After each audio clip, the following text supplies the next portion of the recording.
What's up? It is the Stan and Neil Show for a Tuesday. He's Stan. I'm Neil. Yes, and we are live and direct on Twitter. Glad to have you with us. Neil, what do we have coming up? No, we're live on Twitter. We're live on Twitch. We're live on Twitch. The important thing is we're live and we're alive, and we got a jam-packed show. We got week 4 in the NFL. I mean, how great was that? Whose team is it? We've got LeBron James and Luka Doncic talking Lakers. What team is he on? We got Kevin Durant and his new team, the Houston Rockets. We'll try and get into a little Ryder Cup, maybe a little baseball. But first, let's hear from Coach D right now.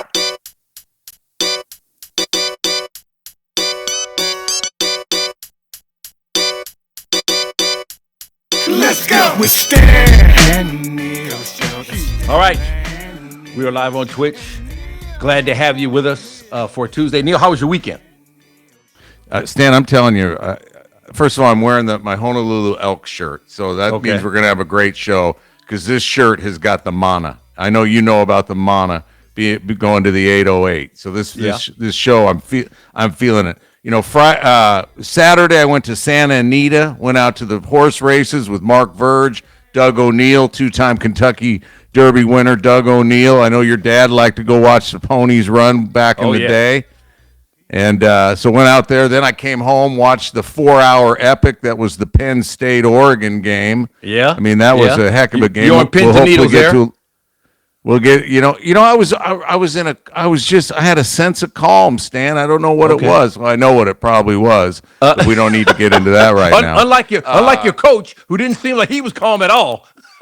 Man, that dude's a maniac. I love him. He is so fired up. He is so fired up. And then Sunday, I went to the farmer's market. That's never a bad deal, Stan. You know, get the vegetables and the fresh fruit for the week. And then Monday, I flew up for the Portland Trailblazers Media Day. You made it over to Intuit Dome for the Clippers Media Day. And we'll talk a little NBA Media Day and maybe talk about our teams, depending on how much time we've got in this hour. How about your weekend? Oh, it was great. Watched a lot of college football on Saturday. I was on the couch literally all day. Watched every game from like the morning all the way till night. And then Sunday, I decided to do it again. I watched the game from Ireland first thing in the morning, and then I actually got up and I went to a sports bar down the street to watch the Saints so I could watch everything else at the same time. But it was a great day both days, watching a lot of football. Well, let's break it down, and let's talk about the NFL Week 4. And I guess you want to start with the Jets at Dolphins or Bengals at Broncos. You know which way I'm leaning on that. Yeah, well, Jets and Dolphins. The big news, of course, was Tyreek Hill. He got hurt. It looked really, really bad at first. And the initial prognosis was that he was gonna need multiple surgeries. But Mike McDaniel gave an update. He said they were able to knock it out with just one surgery, and that Tyreek Hill does expect to be back in time to play next season. He's done for this season, but it went from multiple surgeries, so it looks like just one surgery. And his career is kind of hanging in the balance. It seemed like when it first happened, because of his age and because of the severity of the injury. But maybe that's not the case. He says he does plan to play next season. Now he's due $11 million. Guaranteed, plus a $3 million roster bonus if he's on the roster come March. So he's got his timetable now. He's got to be on the roster in March in order to get paid. So we'll see how it goes. Look bad, but he seemed to be in good spirits. I saw a couple of updates. Saw a tweet of his from the hospital, and he looked like he was in good spirits. His agent, Drew Rosenhaus, has been providing updates, and so wish the best for Tyreek Hill. He's a big part of what the Dolphins do. I saw since 2022, only Justin Jefferson has more receiving yards than he does. So that's the big fallout for that game. Dolphins got the win. Jets now 0-4, and it seems like there's all kind of issues in New York. Well, you talk about Tyreek Hill's injury looked bad. The Jets looked bad. I mean, Aaron Glenn, he talked about changing the culture. 13 penalties accepted, 3 fumbles, including that one early that cost him probably 7. Then the Dolphins recover it and go all the way the other way, and that's a 14-point turnaround. 96 yards. They punched the Jets in the gut right there. New York remains winless. the Dolphins get their first win. I got a trivia question for you here, Stanley. Okay, let me see if I can handle it. Justin Fields, he had that touchdown run. It was 43 yards. Yep. His fourth 40-plus yard touchdown run of his career, tying two other quarterbacks for the most by any quarterback in NFL history. Okay, so four touchdown runs of 40-plus yards. 4 is the record by any in NFL history. He's now the third to do it. One is inactive, one is retired. Okay, I'm going to go Lamar Jackson. That's the active. And one is retired. 40. I'm going to go Cam Newton. Ooh, that's a good guess. It's not right, but it was a good guess. Cordell Stewart. Cordell is who Stewart. we were looking for. Wow. Okay. Yeah. All right. What's my consolation prize? Well, you get a set of steak knives. Yeah. There you go. The other game that was on was the Bengals at the Broncos, and I don't think it's a stretch to say the Bengals are unwatchable without Joe Burrow. I mean, they're god awful. Man, they see what they should have done was put the Dolphins against the Broncos and then the Jets against the Bengals. Make it a fair fight. Because the Bengals. I mean, without Joe Burrow, and the thing is, they have a lot of money invested in T. Higgins and Jamar Chase, and Chase said it looked like they didn't want it, which is that's the worst thing you can possibly say as a professional athlete about your team, that they didn't want it. They had 159 yards of offense, 159 yards. So they now have 200 or fewer in 3 of their 4 games, 200 or fewer, and they got millions of dollars invested in Chase and Higgins. So I'm thinking, Jake Browning, good guy. I'm sure everybody's got nice things to say about him, but he's not getting it done. They got to make a move on a quarterback if they're not just going to write this season off. So you got Russell Wilson and you got Jameis Winston sitting there in New York. They don't need both of them. So would you pull the trigger and get a quarterback if you're Cincinnati? Well, I think they've got to get a quarterback. They got to get an offensive line because Joe Burrow would be running for his life as well. I mean, Denver didn't hardly blitz because they didn't have to. Right. I mean, they were getting pressure on with just the base rush, and Benito's and I was watching this game with no sound. I was in a Delta lounge on my way back from Portland, and they kept showing cutaways of Jamar Chase, and I'm like, what are they? Are they trying to stir the pot? Like like they do. It was it's like. Like the when the Chiefs are playing, the Chiefs are on defense, and then you get a cutaway of Travis Kelce on the sideline. It's like, what? Why am I seeing Taylor Swift? Yeah, right. Why am I seeing either of them right now? Why am I seeing Jamar Chase after every play? And just, but anyhow, they were.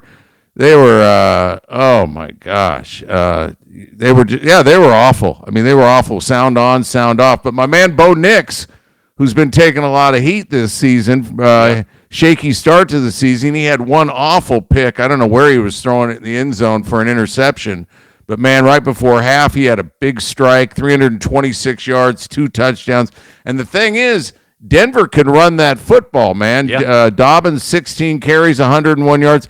He's the first player under Sean Payton to break 100 yards since Coach came to Denver. And I was thinking as I was watching that game in Portland, what do you see from Sean Payton in Denver that reminds you of Sean Payton in New Orleans, where, of course, he won the Super Bowl for y'all? Well, they want to run the ball, which they did successfully last night because that sets up everything else. He brought Adam Troutman with him from New Orleans, made the trade to get him because he likes throwing to the tight end. If you remember how good Jimmy Graham was with the Saints. Oh, yeah. Loves those seam routes with the tight end. And so with a quarterback, I mean, Nix has something Breeze never had, and that's the mobility that, he can Breeze was good moving out of the pocket, but he wasn't a threat to run, forward for yards. He would run to throw. So he's got a new toy in Nix. And, look, I told you at the beginning of the season, you can check the tape. I'm bullish on Denver. They got off to a slow start, had me a little worried. But I thought that they could be one of the teams that make a deep run in the AFC, and that defense is really really solid. And Sean Payton can dial it up.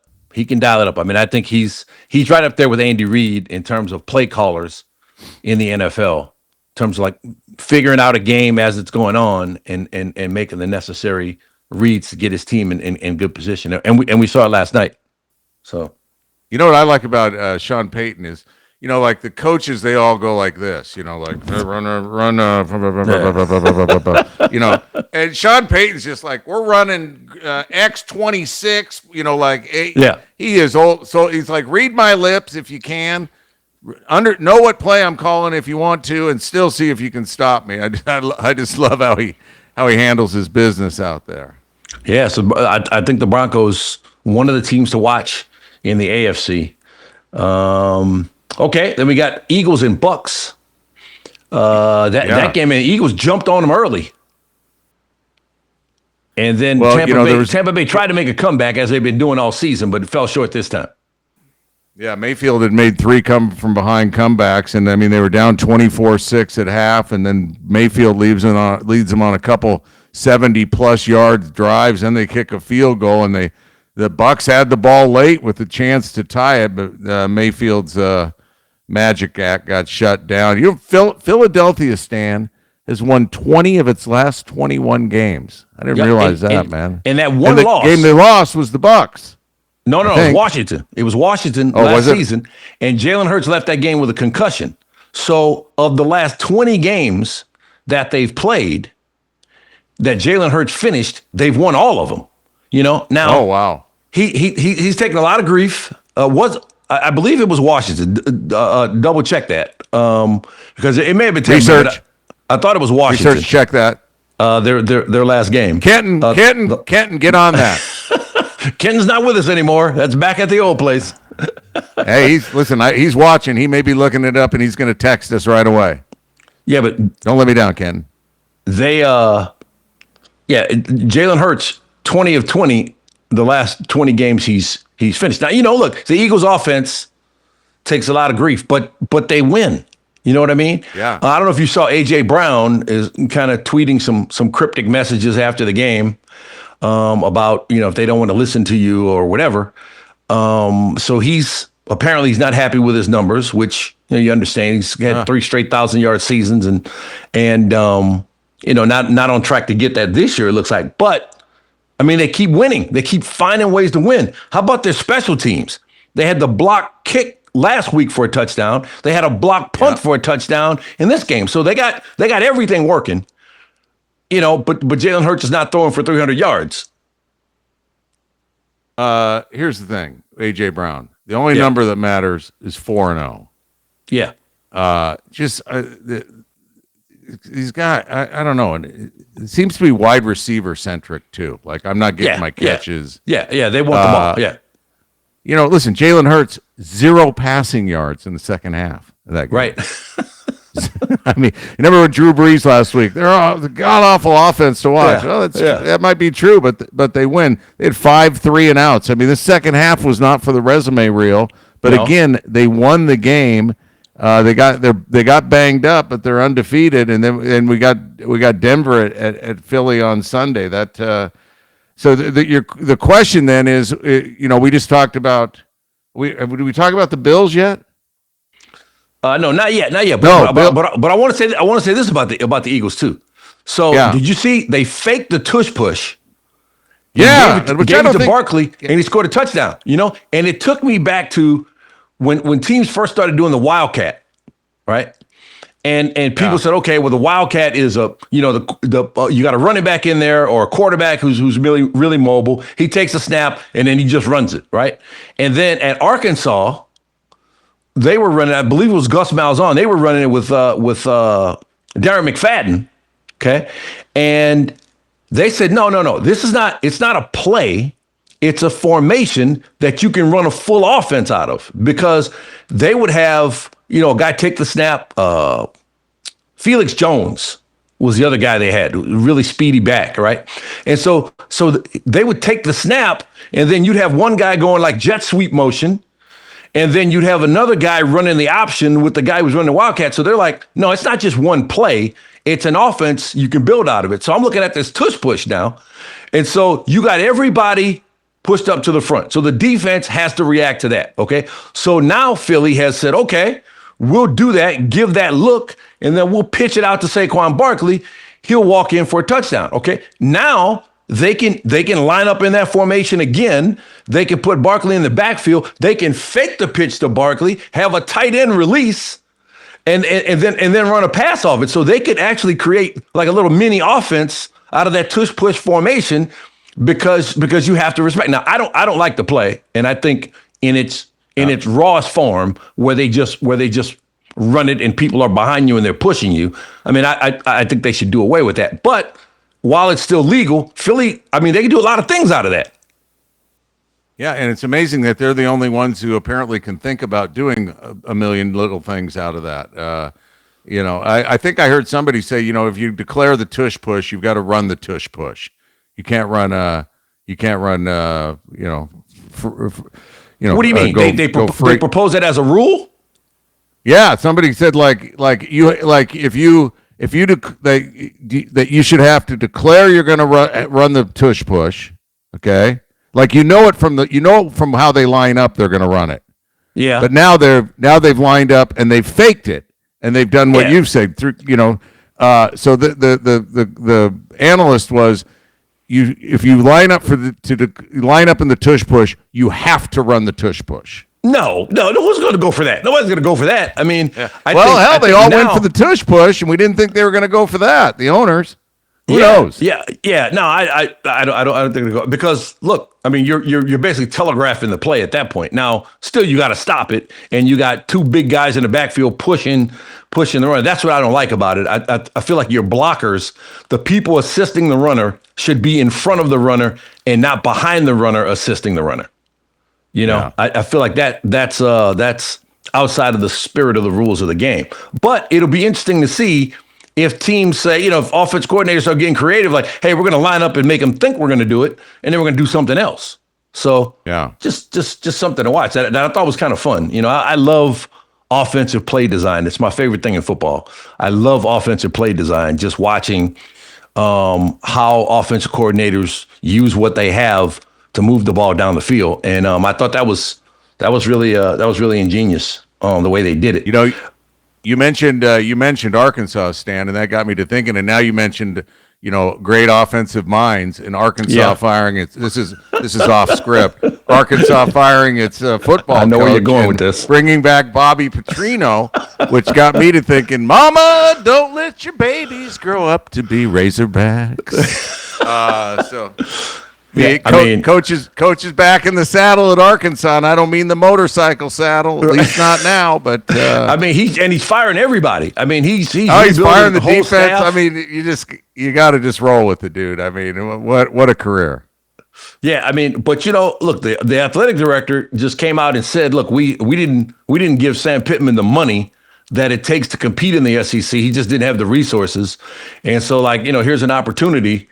For Petrino, say, hey, I'll do it. I mean, like, of the most improbable things to happen, like Bobby Petrino ever coaching at Arkansas again. I've seen that picture 5 or 6 times again. Since he took over as interim coach with the road rash and the neck brace. You know what I mean? Like he won't be able to live that down. But we'll see. I mean, the guy can draw it up. I mean, he can coach up some offense. You gotta give him that. Oh yeah. Yeah, but tough to win in the SEC. The other team that we wanted to talk about undefeated was the Bills, and they played your Saints. What'd you see in that game? I'll tell you what, the Saints kept it competitive. A lot more competitive than people thought. Look, there were just a handful of plays that decided the game, and Josh Allen was involved in pretty much every finger on that hand. He had a couple of big runs to extend drives, and he made a couple of timely passes, a couple of touchdown passes, at least one touchdown pass I remember, that helped seal it. He's really, really good player. I mean, the dimension of him being able to throw on the run, and then the threat of him actually taking off and running. is just it's a lot to deal with for an offense, and then he's just so big and hard to get on the ground when he's in the pocket or when he's out in the open field. So he presents a really unique challenge. I thought the Saints did pretty well with it, but they almost had to play a perfect game to win on the road at Buffalo. And I tell you what, James Cook held out early in the season to get his money, and they paid him because they understand how important he is to the offense. I mean, he doesn't look like a really physically imposing guy, but when he hits the hole, the pile moves.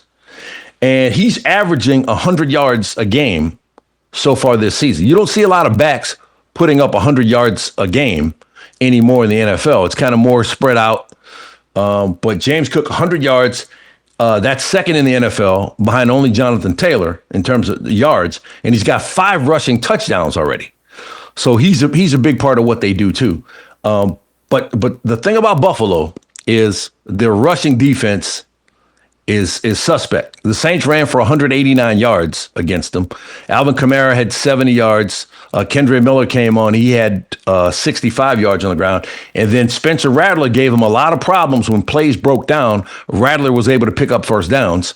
And so I looked it up. I said, okay, well, was this just an anomaly or no? The Bills are second to last in rushing defense. They're allowing 164 yards a game on the ground. So if you look at what Rattler and Kamara and Miller were able to do, and you put them head to head against the Eagles, let's say that's a Super Bowl matchup, or we're comparing 4-0 teams right now, I would give the edge to the Eagles because if you got Barkley and Jalen Hurts, a quarterback who could hurt you on the ground, I don't know that the Bills defense can deal with that right now. And as good as Josh Allen is, I think the Eagles could be able to control the game with the run game, and then eventually set up some plays for A.J. Brown, Devontae Smith, and Goddard, for Jalen Hurts to make things more comfortable for him in the passing game. But and the Eagles just find a way, and some of the credit there has to go to Nick Sirianni. I mean, he takes a lot of gruff too. A lot of people, don't like his manner as a head coach. But the guy just keeps winning, and he gets his team to do whatever it takes to win. So if I had to pick right now, I would pick the Eagles. How about you? Well, I don't have the Eagles in the Super Bowl. I've got the Lions and the Bills in the Super Bowl. Okay. All right. So that's how I'm rolling. And I know you had the Ravens, and they fell to 1-3, and we'll get to them in a minute against Kansas City because they're in trouble. Yeah. But even though I didn't pick in the situation as you present it, Eagles, Bills, I would pick the Eagles because I always give credit to the team that is the reigning champion. Okay. And so the Eagles, by virtue of being the reigning champion, get the nod. I picked the Bills to win the Super Bowl, but I have them beating the Lions. Okay. All right. We're going to get to the Lions in just a minute. But the Bills, again, I think if they shore up that run defense, they got everything they need because they can run it, they can throw it, and Josh Allen, I think, is maybe the ultimate wild card right now. And when I say wild card, I mean he can beat you in so many different ways. You don't know how he's going to beat you. He can beat you from the pocket. He can beat you throwing on the run. He can beat you running it. So there you go. How about Packers Cowboys? Ends in a tie, but I tell you what, that game started out. It was terrible. You know what I mean? I said, I almost went to sleep. I almost said, you know what? Forget this. I'm going to sleep. I've been watching football all day, and this is terrible. And then all of a sudden, it was the best game of the day, like second half and overtime. It was fantastic. I mean, it's like, can a game call itself the best game of the week when it ends in a tie? And maybe in this case it could, because like you're right. I mean, the Cowboys looked like they were going to get run out, but then they kept up with the Packers, and Dak Prescott looked good, 3 touchdowns, 319 passing, and he ran for 1. Love was great for Green Bay on that side. I'll tell you who wasn't great was the Packers defense as a whole. Micah Parsons put up some nice numbers, but we were all over that Packers defense week 1. They shut the Lions down. Look at the Packers defense. And then against the Commanders. And by the way, you were right about the Commanders and Eagles. DAZN wrote us on the chat over there and said it was Washington. They lost to Tampa Bay earlier in the season. So DAZN beat Kenton on that one, and and then the Packers were good in that Browns loss. The defense, I think that was a 13-10 game. But I mean, the Packers allowing 40 points and 436 total yards. That defense has got to shape up, or the Packers are everybody anointed them after that big Lions win, and now the flame is dying a bit on Green Bay. But that Cowboys, you got to give it to them, man. They came in and played well.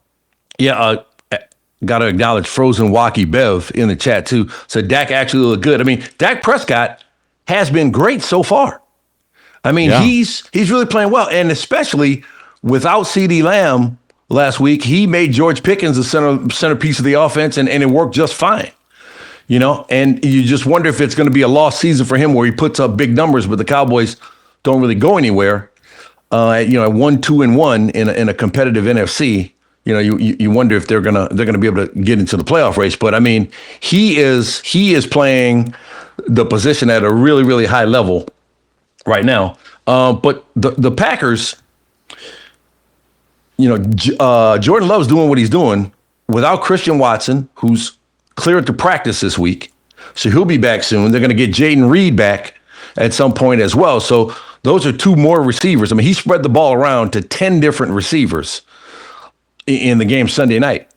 And so when he gets those two guys back, I mean, especially Watson's a great deep threat for them. Romeo Doubs has been fantastic, and Golden's coming along, the rookie. So, I mean, I think the Packers, they're still going to be there at the end. Like you said, they got to tighten up their defense. I got a couple hits from NFL research on this one that I think are interesting. All right. First time since the Super Bowl era that a home team has scored 40 or more points with no turnovers and not won the game. Wow. That stat with 40 or more points and no turnovers at home, the home team was 300-0. Wow. And now it's 300 and now it's 300-0-1. But look, you mentioned Michael Parsons. If you remember, Parsons made a play. Dak Prescott looked like he had a free ride into the end zone, and Parsons came and dragged him down in pursuit and kept him out of the end zone. Dallas wasn't able to score a touchdown there, kick the field goal, and kept the Cowboys from winning the game. So while he didn't have, the Micah Parsons game record type of game, he did prevent that tie from becoming a loss with that tackle on Prescott late in the game. Right. That 40-40 tie stand, second highest scoring tie in NFL history. The record, this is before overtime, 1964, 43 each between the Oakland Raiders and Boston Patriots. It was held at Fenway Park, about 24,000 people. The Raiders were coached by Al Davis. They were 0-5 at the time. Boston was 4-1. Babe Parilli and Cotton Davidson were your quarterbacks. What great names, Babe and Cotton. Parilli had 4 touchdowns and 4 picks. And a running back for the Raiders, the LSU great, you know who it is? No. Billy Cannon. Billy Cannon, wow, okay. Yeah. I mean, that's back in the days when you had a smoke and maybe a drink at halftime, You know what? I was thinking about that while I was doing the research.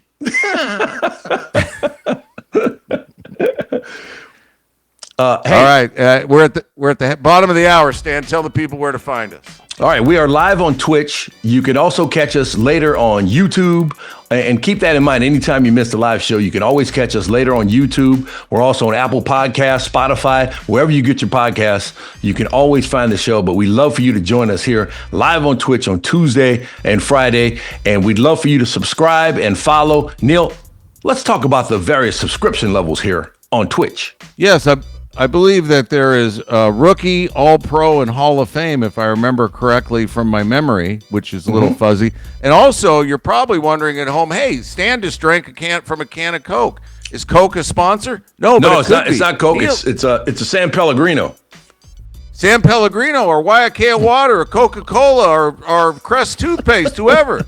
If you're out there thinking, you know what, we'd like to sponsor the Stan and Neil show, that'll be us. We'll be shouting you out. We'll be drinking your product. We'll be using your deodorant. We'll be brushing our teeth with your toothpaste. You name it. We are all into it. Neil also director of sales for the Stan and Neil show. He wears multiple hats for this operation here. Got to. All right, so you mentioned the Lions. Yeah, they 34-10 over the Browns. I mean, they used 3 turnovers, forced 17 points. Aiden Hutchinson played like a man possessed in that game. The Browns, they got quarterback problems. You got to wonder if Dylan Gabriel is going to get out there eventually. They went 88 yards on the opening drive, scored a touchdown. Their next 13 drives, they totaled 161 yards. Is that bad? So it's not good. Yeah. Lions ran the ball on the number 1 ranked defense. Jahmyr Gibbs ran for 91 yards. Give you some perspective on that. The teams prior to playing the Cleveland Browns, the Bengals had rushed for 46 yards total. Ravens with Derrick Henry, 45 yards total. Packers, 81 yards total. Gibbs ran for 91 yards himself. So the Lions do it to the Browns and rather comfortably, 34-10. Yeah, I think that opening loss for Detroit had people wondering, are they going to miss Ben Johnson? They miss Aaron Glenn? You know what I mean? The coordinates. But now it looks like they've settled back in. How about Amon-Ra St. Brown? 6 touchdowns the last 3 games. All wins for Detroit, as you mentioned. They go to Cincinnati next. But then, Neil, the Sunday night game, October 12th, at Kansas City. How about that? Lions at Kansas City after the Chiefs bounce back game. So mark that one on the calendar. They're averaging 40 points a game, Detroit, so far this season. And, they got the 2-headed monster at running back with Montgomery and Gibbs. Browns did a good job of Montgomery. He did next to nothing in that game. But on a week-to-week basis, one of them is going to get you, or both of them are going to get you, and then they're going to set up the play action for Jared Goff, and he's got a great setup with his receiver. St. Brown does everything, and then the safety's always got to keep his eye on Jameson Williams because he can fly, and then I love Matt LaPorta too, their tight end. So I think Detroit's got everything they need if they keep scoring the way they're scoring now. They're going to be right there at the end as well. I mean, I would love to see a Lions-Eagles game. I don't know. I don't know if the Eagles. I mean, I know we were talking about the Eagles earlier. I don't know if they could score with Detroit, and I don't know if they could stop Detroit from scoring. Yep. So got to give a shout out to Valorant. I think I'm saying that right. He just gifted a subscription to our guy. Who was that, Jeff? DAZN 123. So we got some. We got to thank. Who we thanking? Call me EC. Call me EC. Call me EC. Appreciate it. All right. Gifted 5 subs, man. Yeah, we're all about the we subs appreciate here. it. Welcome to Atlanta. Welcome to the chat. Good to have you with us as well.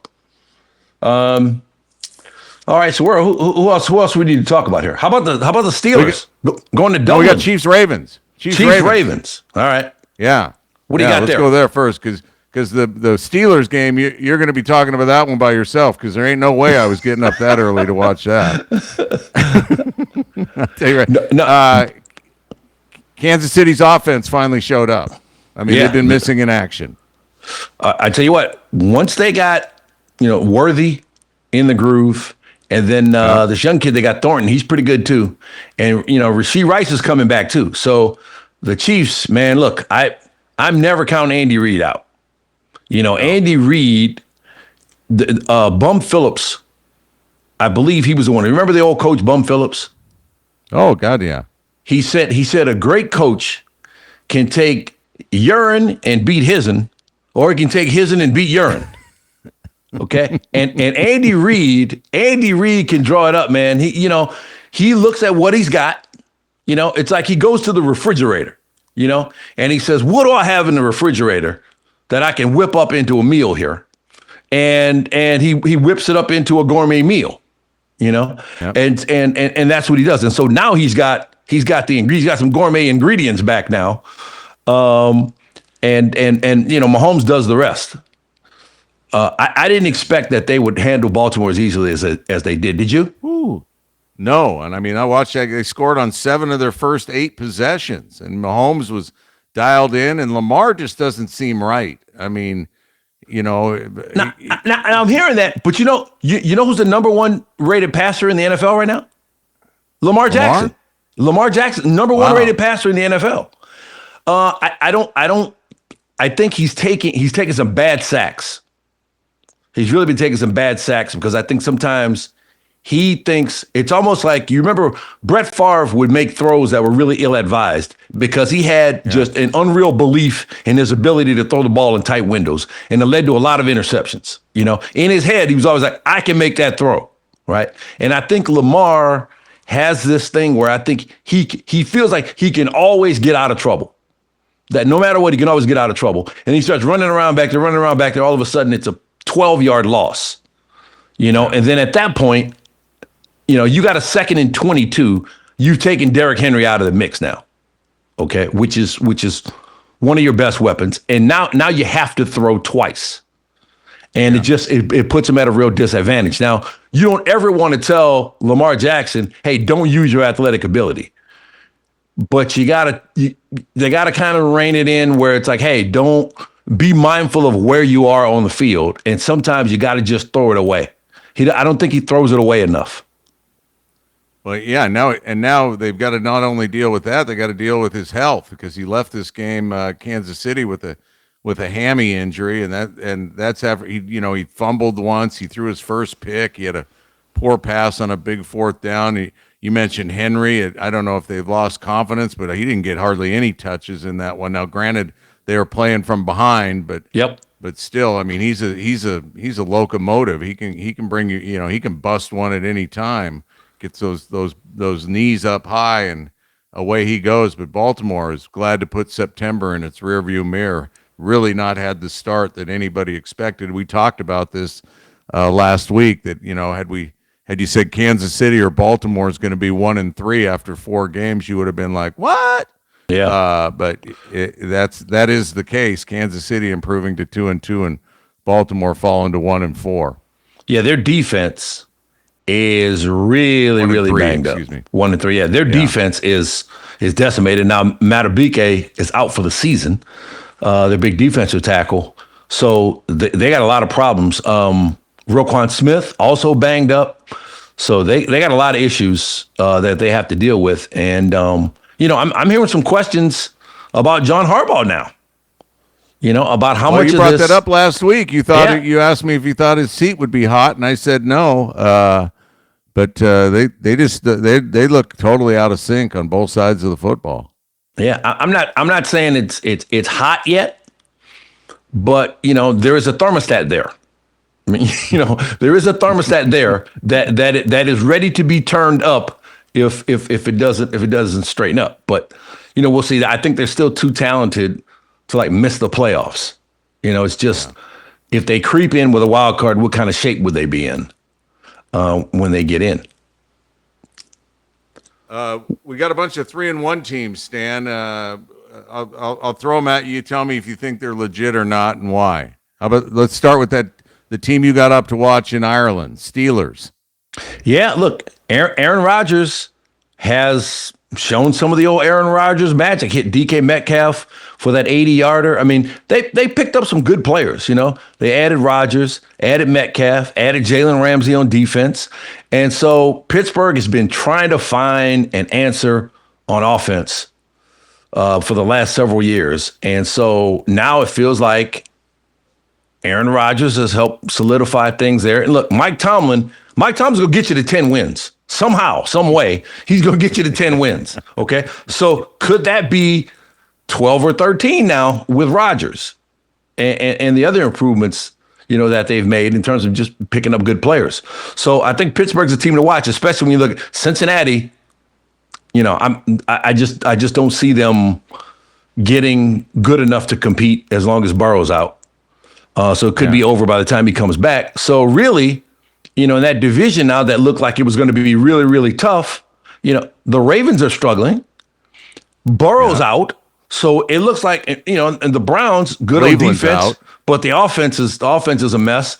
And so now it's like Pittsburgh, all of a sudden, AFC North, it looks like if they just keep doing what they're doing, they're going to cakewalk to that division title. Yeah, So, especially if the Ravens don't find a way. I think the Ravens, by the way, are still favored to win that division, despite the 1-3 start compared to the 3-1 Steelers start. So there's still a lot of faith in the Ravens, not so much in Cincinnati or Cleveland bringing up the back end. How about Jacksonville as a 3-1 team? They're hosting the Chiefs on Monday Night Football next week. You believe in the Jags? hey, look, ETN's running the ball, man.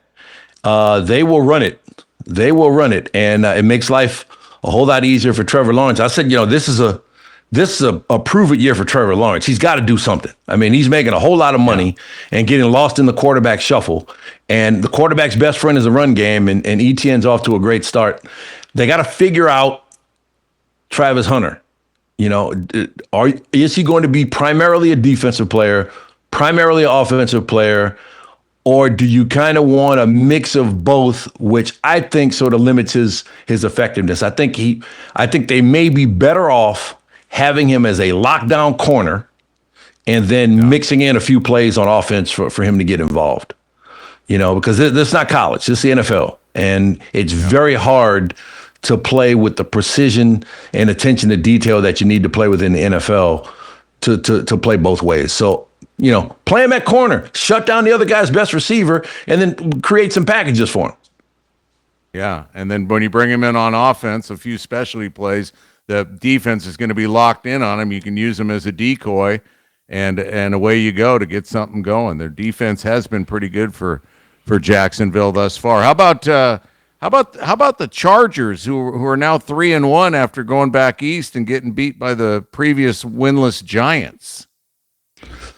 You got to question him after that loss. I mean, you get beat by a rookie quarterback who, he wasn't that great. I mean, Scatterboo helped a little bit, but I mean, the Chargers, you're not supposed to lose that game. You're just not supposed to lose that game against a rookie quarterback making his first start. That's a game you're supposed to go in and win the game, period. So, I didn't watch a lot of it. I was kind of glancing at it, but I don't care how it happens. You're supposed to win that game. If you have Super Bowl aspirations the way LA does, then you got to win that game. Yeah. Chargers host Washington, which could be Herbert against Mariota if Jaden Daniels isn't back for the Commanders. So we got the all Oregon quarterback game going there. How about that? So you got Mariota, and now you got Herbert, Nix. Who else? And Gabriel if he steps in for Flacco. Oh yeah. So how about that? Those Oregon signal callers all over the NFL. QBU. That's some Will Stein there, the offensive coordinator for the Ducks. Man, he's a gem. And we had Kenny Dillingham that first year for Bo Nix, who's now the coach at Arizona State. How about a couple 3-1 teams? We talked about Tampa Bay. We believe in them. They're going to Seattle, and the Seahawks, after dropping the first game, are now 3-1. I told you last week, I'm a believer in Seattle. I really like what they do. Walker and Charbonnet, great running back duo, and Mike McDonald, great defensive coach. Their defense, man, like I said, they don't beat themselves. They don't make a lot of mistakes. They run the ball. Sam Darnold's reclaimed his career. Jackson Smith and Jigba, I think, is at least top 10 among receivers in the NFL now. And so I'm bullish on Seattle. And then that home field advantage that they have is always going to be a factor too. So I like Seattle. I like the way they play. I like the way they play. Seeing them against the Saints, they just dominated that game. But they're enthusiastic, and I think they got a lot of talent and a really good team. So we'll see. The Colts are 3-1. They lose to the Rams. We'll move on from the Colts, but let's go to the Rams hosting the 49ers. There's two 3-1 teams right there. I really like the Rams. They've been there before. That guy's a good coach. Stafford's on his last laps. He'd like another one. Not that anybody else doesn't want one, but right. having drank from that champagne bottle, you know what it tastes like. And he's got that connection with Nakua. Yeah, I love Puka Nakua, man. Yeah. So and they got a solid defense, and it'll be interesting. The Rams 49ers in LA, that would usually be about 80% people in 49er gear. Yeah. 20%, 10% in Rams gear, and 10% who thought they were going to an Ozzy Osbourne concert. But it'll be interesting. I think the Rams fans and the quote unquote Chargers fans, whoever they are coming around a little bit to represent their Southern California team. So who do you like, Rams, 49ers in those games? I like the Rams. Brock Purdy doesn't look right. He didn't look right last week. Looks like he's a little rusty. The time off really affected him, and they're banged up too. I mean, they don't have a lot of their offensive pieces, so their defense has to keep them in games. A lot on McCaffrey's shoulders right now, and I don't think the 49ers. Mac Jones came on, gave him a lift. But I don't think they have the staying power because of all the injuries. Like they are a McCaffrey ankle sprain away from really being in serious trouble. And so they gotta keep him in bubble wrap or something, because he's the last line on offense. The boy in the bubble, McCaffrey, during the week. Yes. Yeah. So you want to get cut? Hit McCaffrey at practice. You'll get cut quickly if you're on the 49ers. So I just think the injuries are going to catch up with him, and probably going to catch up with him this week. I like the Rams defense too. Those young pass rushers that they have, led by Jared Verse.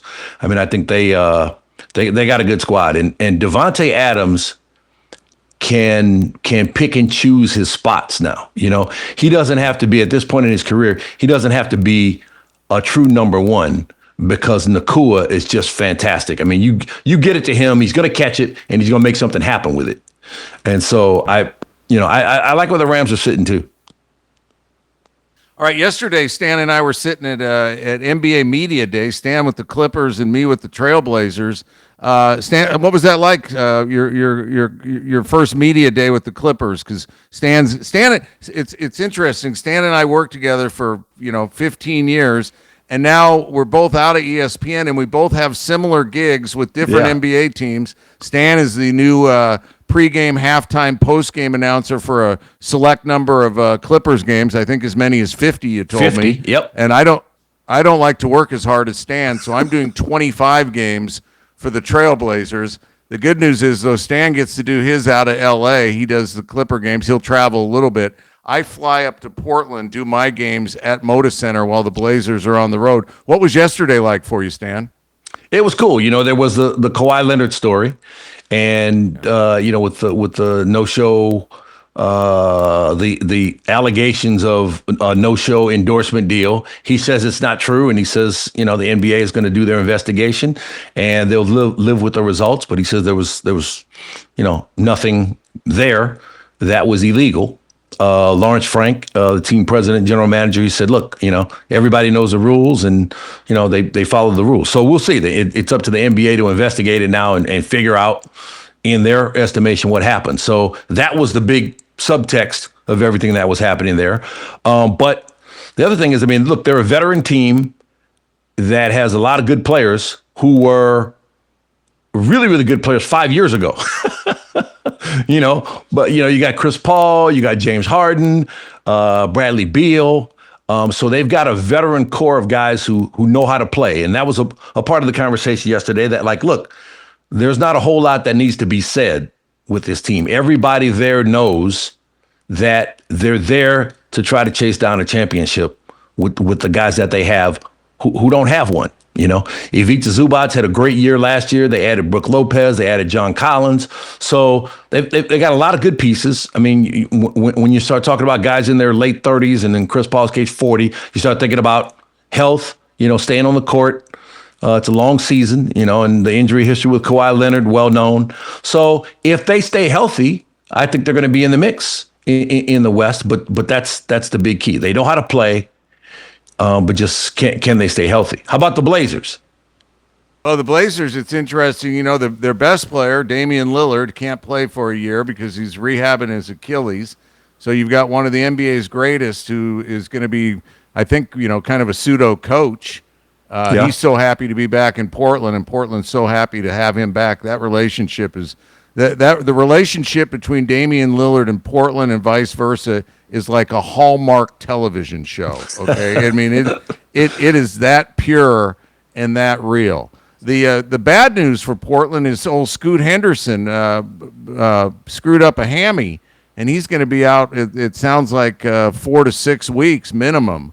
So that's kind of a dapper. I think it was a year or 2 years ago they came out for media day, and Shaedon Sharpe had injured himself in practice. So so Scoot Henderson expecting big things from him. They got Drew Holiday running the point. They got Jeremy Grant coming back, who's got his money, but he had an off year last year, and said he didn't expect he would be back because of the year he had. But they've got Toumani Camara. If you don't know him, you will, because he is something special. Denny Advia, another kid they got in a trade with the Wizards. They got two really strong forwards in that, and they got Klingon in the middle, and they got the kid from China, young, handsome, who they feel is the steal of the draft, and they got Chauncey Billups, who's a winner. And the Blazers are going to be a defensive-oriented team, kind of like those old Pistons teams, and they're going to punch you in the mouth. And I'm excited. I'm excited to see him play. I'm just grateful to be a part of the program. Just walking into the Moda Center yesterday, I just got all chicken skin and feeling all I love it. It's a team I grew up rooting for, kind of like you working for the Saints. It's like, wow, we stepped in it, man. I mean, who would have known that little Stan Verrett years later was going to be working for the team that that he was glued to every Sunday, that he cried for when they won or lost, and little Neil here is all of a sudden now he's working for the Trailblazers, who his dad took him to his first NBA games watching Bill Walton 100 years ago. So we are too blessed. We are two blessed men, Stan, in that way. Absolutely. Hey, the Blazers feel like a rise. I think they are. I really, and I'm not just saying that because I hope it. I'm saying it because I feel it. And another team that a lot of people are watching is, and Jeff, get ready, we're moving to the Lakers, is this LeBron James, Luka Doncic, or is it Luka Doncic, LeBron James, Lakers? I thought it was interesting. Said Sabalas the other day said, I think it's Luka's team for the first 3 quarters, and I think it's LeBron's team for the fourth quarter. I found that an interesting comment. We'll get your comments on that. Let's hear. Do we have LeBron teed up? Excited about today. I'm excited about the opportunity to be able to play the game that I love for another season. And whatever the journey, however the journey, lays out this year, I'm just like super invested because like you just said, I don't know when the end is, but I know it's a lot sooner than later. So, being super appreciative of the fact that I could come up here, do another media day and talk to you guys and do all the stuff around here. So just excited about the journey and whatever, this year has in store for me. Still pushing me is the fact that the love of the game is still high. The love of the process is even higher. So that's what continues to push me to play this game. I mean, it's really that simple. Me training and working on my body and trying to get my body as close to 100% as possible every year is something that's like it's a beautiful thing for me, and just continue to challenge and see how well I can, push myself to, play the game at a high level, recover at a high level, be able to sleep better, mentally prepare, try to stay sharp throughout the course of a long season, and just like the roller coaster of an NBA season, that's all like gratifying towards me, to me, no matter the good, the bad, the ugly. Like I love that process. So I think that's all. It's a bigger so much that goes into it, more than just, picking up a basketball and shooting it at the rim. Last time we spoke with you in LA for after you signed the extension, we asked you about the changes to your physique, the nutrition, the changes you made. Now that you were able to get on the court in Eurobasket, what differences did you feel physically in Eurobasket compared to how you ended last season with the Lakers? I would just say probably way less tired, a little bit quicker, like I said. Obviously in Europe there's 40-minute game. In NBA is 48. But we play a lot of games in not so many days. So I think fatigue is the biggest thing for me right now. To show like we can play with anybody. I think we had that one stretch that I felt like we played the best basketball in the NBA. Obviously we had some new pieces to the team. So like I say, I'm very excited, and I think we can do some big things. So well, I'll tell you what, you look at LeBron James. Can it be two guys' team? Yeah, I think so. If they're willing to share, and I think they're both, big picture oriented, and I think Luka Doncic is still in the adjustment phase to what it means to be a Laker. There's no Cowboys to distract the people, like in Dallas, you know what I mean? Where you're something to do until the Cowboys come back around. Not like that here with the Lakers. It's serious business. And so I think I think he's starting to understand the level of expectation that comes with that uniform, and he's got a great person to help him learn that. I mean, look at LeBron. You talk about leading by example. Look at the shape he's in already. Woo! I mean, LeBron looked like a statue there. I mean, and he's showing up that way. And you look at how the story is, Zion Williamson's in shape. Luka Doncic is in shape. Okay, you're supposed to be in shape. You're supposed to show up ready to go. And so he's got a great example to show him the ropes of like, hey, look, do you want to be first team All NBA and no rings? Okay. Or do you want to take it to the next level and be an all-time great and get that 77 up in the rafters at crypto.com with the other jerseys that are up there? That's the question Luka Doncic has to answer. And I think LeBron's helped him to see this is what it takes. This is what you're going to have to do in order to do it. And it starts with showing up ready to go. And it looks like he's done that. So we'll see. Another guy who just turned 37, he's ready to go, is Kevin Durant. He's got 2 titles, an MVP, 4 scoring titles, a 15-time All-Star, 11-time All-NBA, 8th on the all-time scoring list, second among actives to LeBron James. He's now a Rocket, Stan, and as he enters his 19th season. To myself sign a contract extension. I can't tell you exactly when that'll happen, but I do see it happening. And just seeing the quick progression of this franchise from where it was right after that James Harden, Chris Paul era. Seeing when Ime got here and how he turned it around so fast. Then I have some connections here within the organization, people I work with around the league already. So it just felt organic and natural coming into the gym, getting be a Houston Rocket for the first time. So I always have respect for this coaching staff, this fan base, this state, this city. So it feels right. Legacy is just such it's a word that just got the definition of the word that just got confusing over the last few years to me. So to me, it's just always about impacting and building good relationships within the organization. I just feel like every place that I've been, from the outside looking in, it may have been a tough breakup, from each team that I've gone to. But behind the scenes, I've built so many great relationships with people and lifelong friendships that have been formed from playing in these organizations. So I'm looking forward to just doing that and building upon that every single day. Building that bond, because who knows, people that work here now might get a better opportunity at another franchise, and It's just how the leagues work. So those relationships that you build on a human level is the most important thing. I think those are most impactful as you go throughout this journey in the NBA. Is just who you meet and who you build with. I love the comment from Frozen Wacky Bed. A Frozen Wacky Bed in the chat. When's the last time KD's had a haircut that clean? The barber's getting it done for KD, LeBron, I was thinking the same thing. I'm like, wow, KD looks so much younger, man, with all tight like that. Yeah, and bald bearded LeBron has me scared for everybody else in the West, because that's a good look on LeBron too. But look, I think Kevin Durant, it's a great fit for the Rockets because Ime Udoka, they're going to play defense.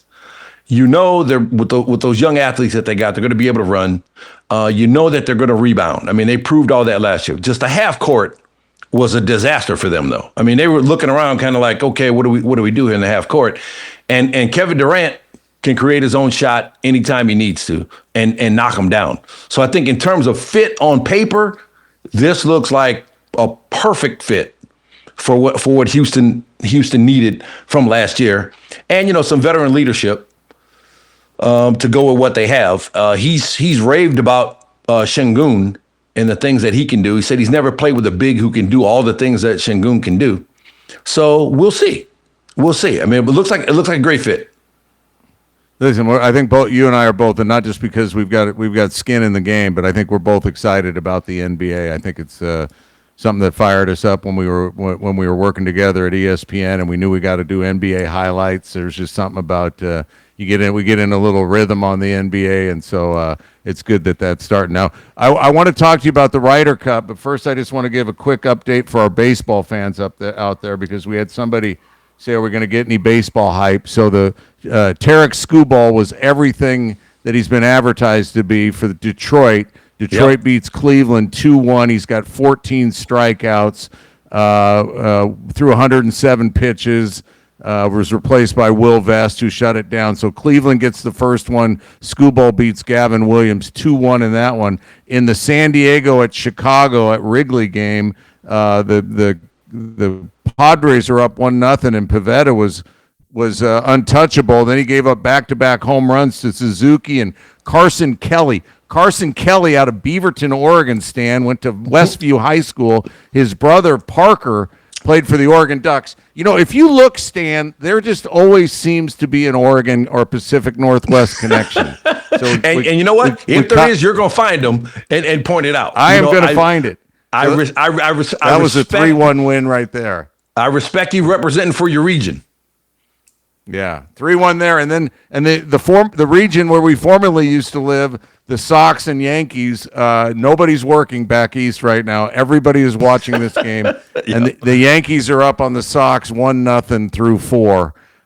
So once you get done listening to our show, you can go back to watching the Sox and Yankees. Tell us about your thoughts on the Ryder Cup, Stan. Well, I just want to say one thing about baseball. I think this postseason, it's all on Aaron Judge. You know what I mean? It sort of reminds me of Alex Rodriguez in 2009. When everybody's like, oh, can A-Rod deliver in the postseason? He's done everything in the regular season. I mean, if you look at what Aaron Judge has done during the regular season this year, like you got to flip the page. Like you can't fit everything that he's done on one page. You got to flip a page on what he did in the regular season. So now it's like, you hear Yankee fans and baseball observers in general saying, okay, now you got to deliver a title. It's almost like what we're saying with Luka Doncic. Different in the sense that, there's never been any questions about Judge's commitment or his conditioning or anything like that. But in terms of delivering a championship, you're playing for the Yankees and you're the MVP of baseball on the Yankees. You're expected to deliver a championship. That's just how it goes when you put those pinstripes on. And so there's tremendous pressure. He hasn't been able to do it in the postseason up to this point. So there's that for him. And then the Dodgers, you spend all that money, and then you have an underwhelming regular season, and it raises a lot of questions. And so, the Dodgers, again, as an organization, there's pressure on them to deliver. But as an individual, I think there's a big spotlight on Aaron Judge, and we'll see if he can carry that tremendous regular season on into the postseason. Yeah, Terry Francona now coaching the Reds. who are at Dodger Stadium, and Francona's been known to work a little magic in the postseason. So the Dodgers have got to get past the Reds to begin with. That would the pressure on the West Coast on the Dodgers, on the East Coast on Aaron Judge. Back east, Bethpage Black. Sunday turned into an exciting day to watch that. I think the behavior of some of the folks out there was uncalled for, and that's being kind. But Sunday it turned out to be a day to watch, and the United States almost came back. So give the U.S. golfers credit for sticking in there and not throwing in the towel and almost coming back. But Europe was the better team. Yeah, I've heard, and I think that's the key. They were the better team. And I think that's what we saw the first 2 days. When it was a team format, those guys are able to motivate each other, pick each other up. I mean, you can see the love that they have for each other. And, the SEC has that slogan, it just means more, when it comes to the conference. I think for Europe, and it's no slight to the Americans, but I think the Ryder Cup is their thing, man. I think all those, Shane Lowry says he gets up every day thinking about the Ryder Cup. And so I just think that they have this thing in that team format. And then when you got the Americans into playing individually as a team, but playing their individual matches, well, then all of a sudden they showed up and played much better. And as far as like a guy like Scottie Scheffler, I saw somebody who said that Scheffler was sort of like Tiger Woods. Tiger Woods wasn't nearly as good in his Ryder Cup history as he was as an individual player. Somebody said some hunters just prefer to hunt alone. And maybe there's something psychological there to like, it's an individual sport, and to be really, really good at it, you have to learn to depend on yourself and not anybody else. You're out there by yourself the vast majority of the time. And so some people, it seems like some of the guys on Europe's team can switch that off and say, okay, well now it's a team thing for us. They seem to be much better at putting that together. I mean, to come into that environment now, it was way too hostile. It was embarrassingly hostile. I mean, some of the stuff that was said, it has no place in, I don't think in any sport. And it was embarrassing, and I hope that Europe sets a better standard when they go to Ireland in 2 years. They really do. That Europe, great individuals dials that back a little bit. Somehow, they're but there's all sorts of theories about that too. It's like they say, America can always create a team of those tickets are like $750 or $1,000, Somebody kind of moving inside, getting a little close. I've heard people say that you got people who had a sense of entitlement, who could afford to pay those prices, and so they didn't appreciate the environment and have the proper respect for the environment because of a sense of entitlement. I don't know how true that is. I don't know if the tickets are, $100 and you get, people, more middle class people, working class people who go and will really appreciate it, if they will act any differently. It's just a theory that I heard. I don't know what it is, but I hope it stops because, as Rory McIlroy said, look, cheer for your team. Be enthusiastic about cheering for your team, but don't get ugly with the other team unnecessarily. Like, it got personal and it got really tacky. And so I hope that like golf can correct itself, because for all of the gentlemanly reputation that the game has, for all of the thing, I'm an avid golfer, have great respect for the game, great respect for the traditions, great respect for the etiquette involved. I mean, that went out the window, and it wasn't good to see. And so it marred the competition. And so I hope they can clean that up. But, Keegan Bradley, the American captain, took a lot of the heat for it because he said he didn't have the course set up in the proper way. Bethpage is a really, really difficult course if the rough is high. And the rough wasn't that high. And so it basically became everybody was hitting greens in regulation. So then it became a putting contest. And the first couple of days, Europe made all the putts. And that was the difference. And then, like I said, individually, the Americans showed up on Sunday, but by then it was too late. They needed to play pretty much a clean sweep on Sunday, and that's unrealistic to expect. So, they'll run it back in 2 years, and now the challenge for the Americans is to go try to win it in Europe. Yeah, Lowry said the crowd in 2 years will behave itself. I don't know if he's commissioner of the crowd, but he called that out. Look, if he ran for president of Ireland right now, he would probably win. I know Conor McGregor's talked about it, but Lowry could win. Yeah. Stay classy, America. Come on. Exactly.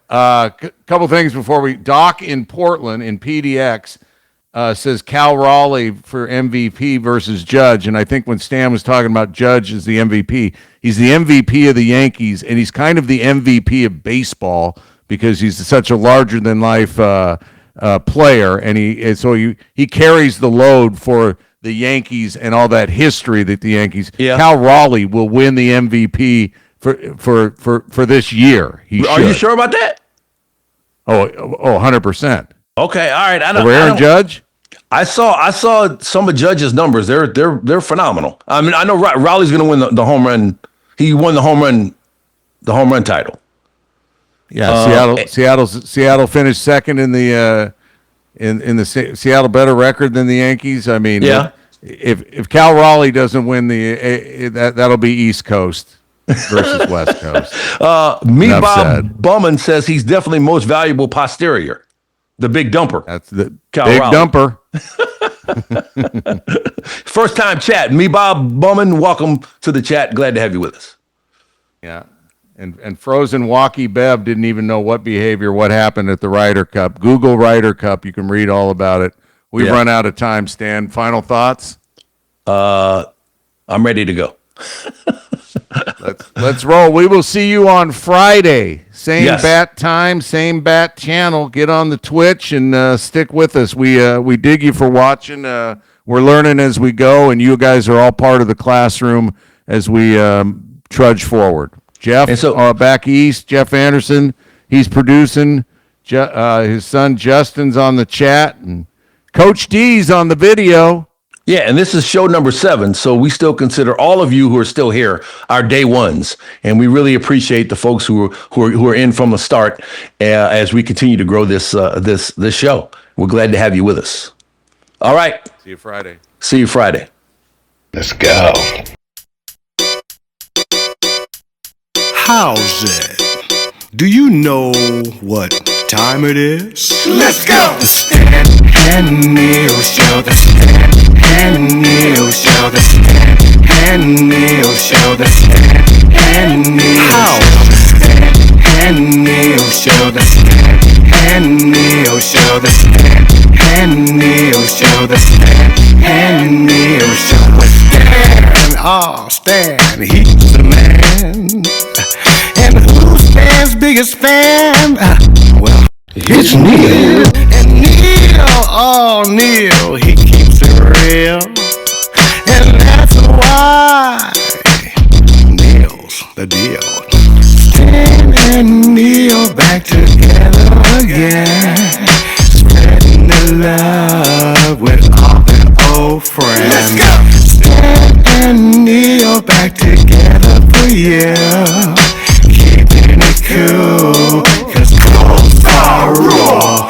The Stan and Neil Show. The Stan and Neil Show. The Stan and Neil Show. The Stan and Neil Show. The Stan and Neil Show. The Stan and Neil Show. The Stan and Neil Show. The Stan and Neil Show.